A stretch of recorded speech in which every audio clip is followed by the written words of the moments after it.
At the height of the Cold War, over 400 American journalists were secretly working for the Central Intelligence Agency, filing stories, shaping headlines, and telling the public exactly what Langley needed them to believe. Not fringe reporters, not tabloid stringers. The New York Times, CBS News, Time Magazine, Newsweek, the wire services that fed every newspaper in every city in America. And here is the part that does not get easier the more you look at it. This was not a suspicion.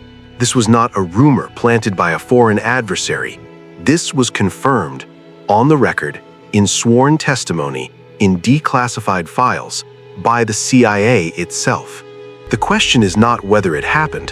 The question is what it means that you had never heard of it, and what it means that the institutions responsible for telling you are the same ones that were compromised. There is a document inside the CIA's own archives, a 1953 internal memo authorized by a man named Cord Meyer that refers to the press operation not as a rogue program, not as a wartime emergency, but as a standard instrument of foreign policy, liaison with the American press, as if it were routine, as if it had always been this way. It had been, for a very long time. But to understand how we got here, we need to go back. The CIA has existed for less than a year. The war that everyone survived is 18 months in the past. The Soviet Union has the bomb. Eastern Europe is gone. China is about to fall. And Washington is living inside a specific, sustained panic that the American public cannot be fully told about, because telling them would require explaining things the government has no clean explanation for. Into this moment walked Frank Wisner. He was a Mississippi lawyer before the war, son of a prominent family, methodical, charming, the kind of man who made other men feel in his presence that the right decision had already been made. During the war, he had run OSS operations in Romania, watching firsthand as the Soviets dismantled a democratic government while the West debated whether to send a protest letter. That experience did not leave him. By 1948, Wisner was running the Office of Policy Coordination inside the CIA, a name so bureaucratically bland it was almost funny. What it actually ran was covert propaganda operations across Europe, Asia, and, quietly, methodically, inside the United States. He called his media network a mighty Wurlitzer, a theater organ, one player, one instrument, capable of filling a room with any sound, any tone, any emotion. The audience hears music, they do not see the pipes. That was the metaphor Frank Wisner used for the press operation he built, in private, to colleagues he trusted. He never expected it to be repeated. By the early 1950s, the network was not a program, it was infrastructure. Here is what it looked like on an ordinary Tuesday.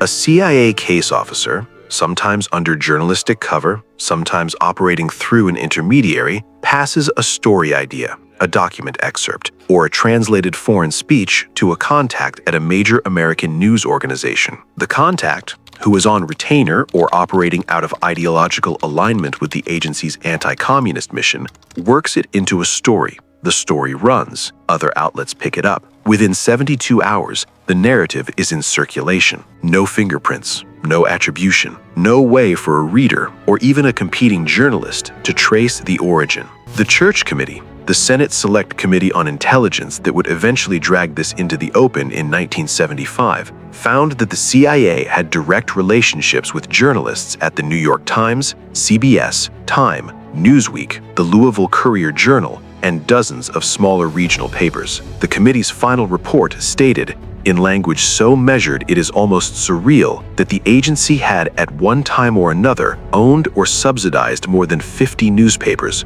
news services, radio stations, periodicals, and other communications entities, most of them overseas, but not exclusively. Not exclusively. The first person who tried to pull this thread was not a senator, not an investigator. It was a reporter named Carl Bernstein.